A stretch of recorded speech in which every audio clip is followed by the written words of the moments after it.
Hi.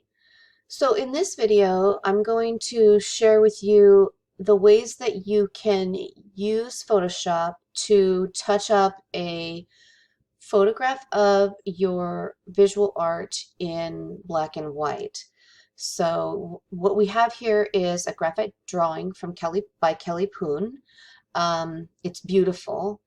And what we need to do is we just need to crop it a tiny bit and adjust the contrast. It was done on white paper, but the lighting that she took the photograph in was not quite true light, so the paper is not reading as bright white.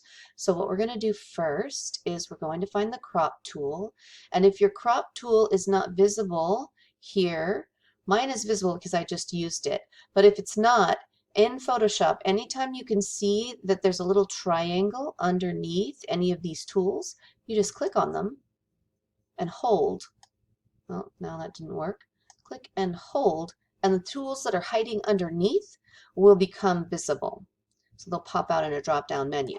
So under here, where all my little dots are, I've got 3 dots here, and I have a plethora of additional tools that I can use here. What I want is the crop tool, so I'm going to take that one, and then I'm going to wait till I have the double arrow, and I'm going to pull this in.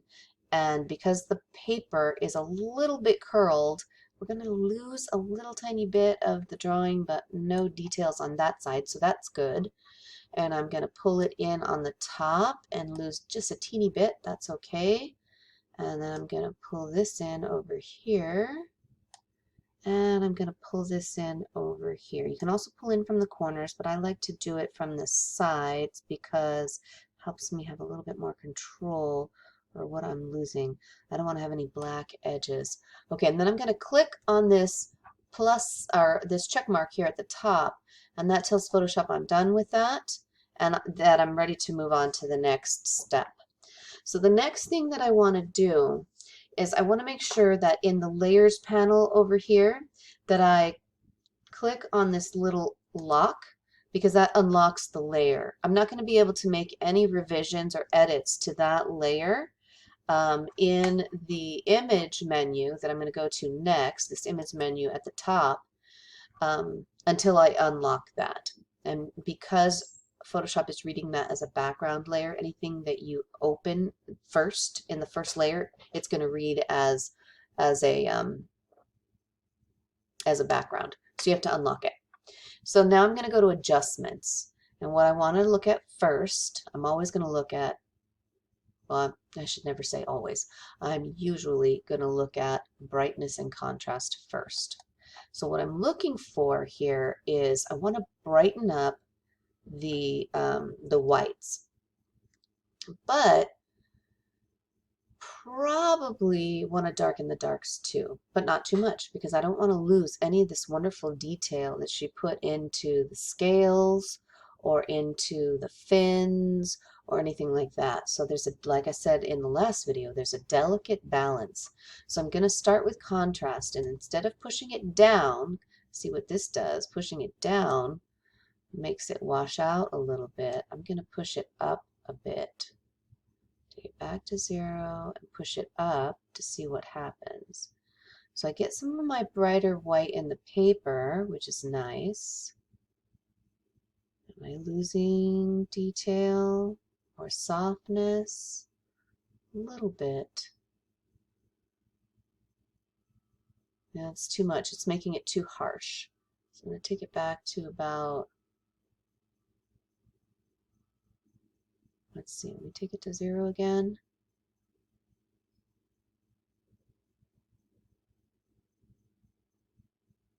It's close to 0.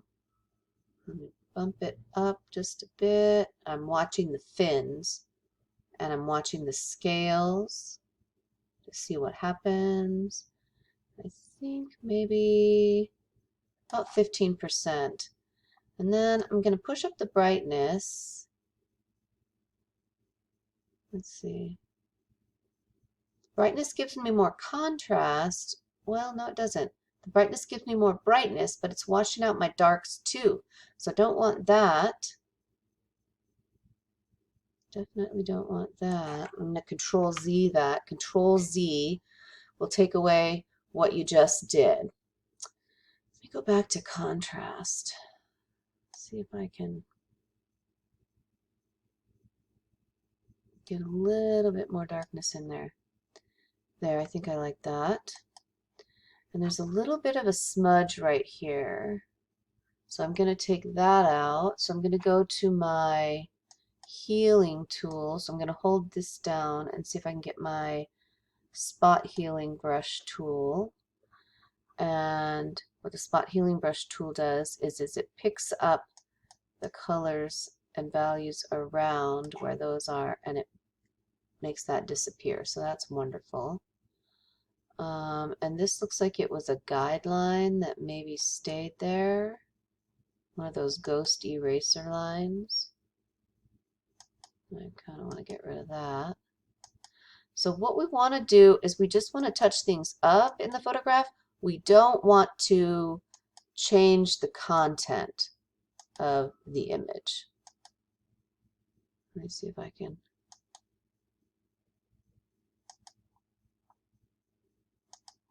There. And maybe here is a ghost line.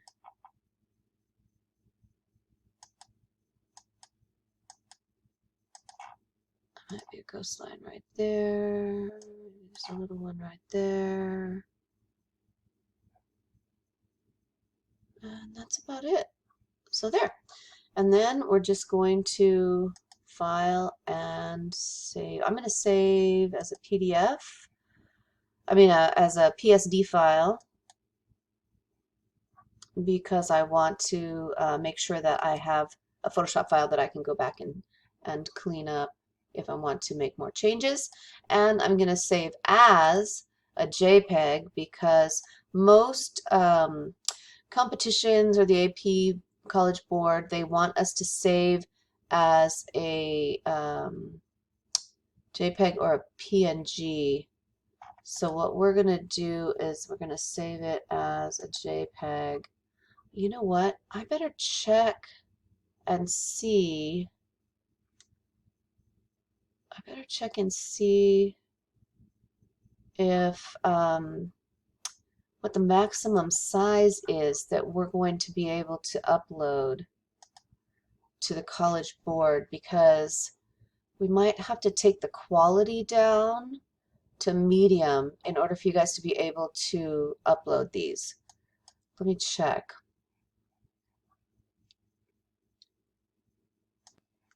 Okay, I'm back. I did check on the size at the College Board website. So I'm glad I did.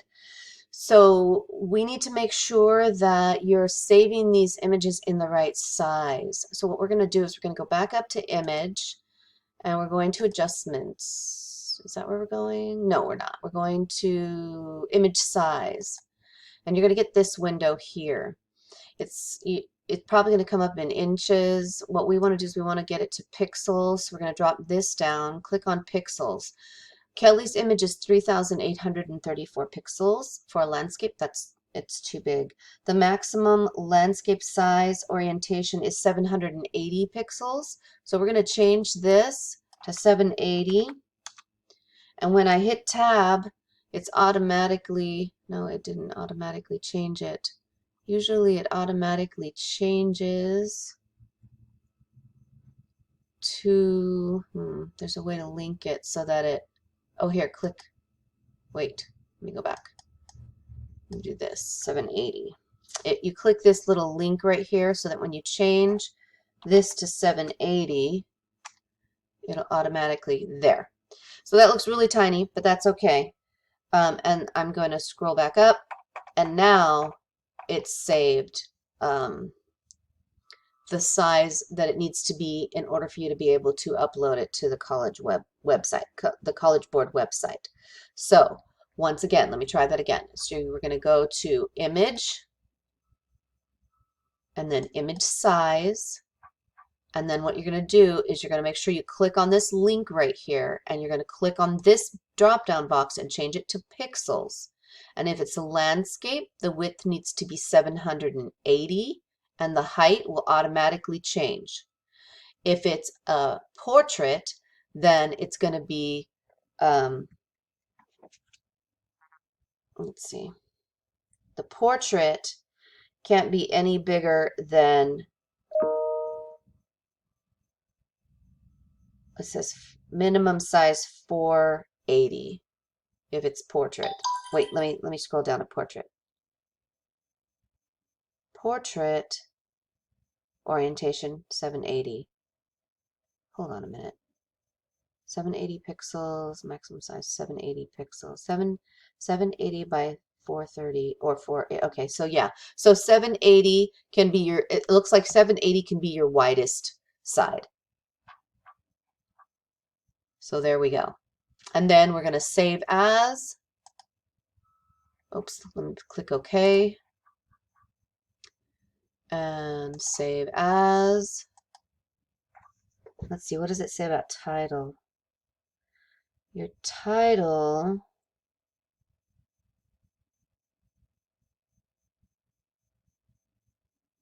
Hmm.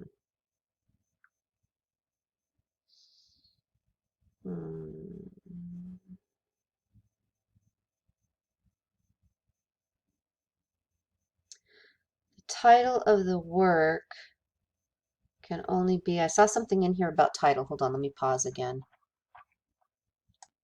Okay, so I found it. There's a 100-character limit for the title of your images. So when naming images, do not use special characters or symbols, and make sure that you are only using 100 characters.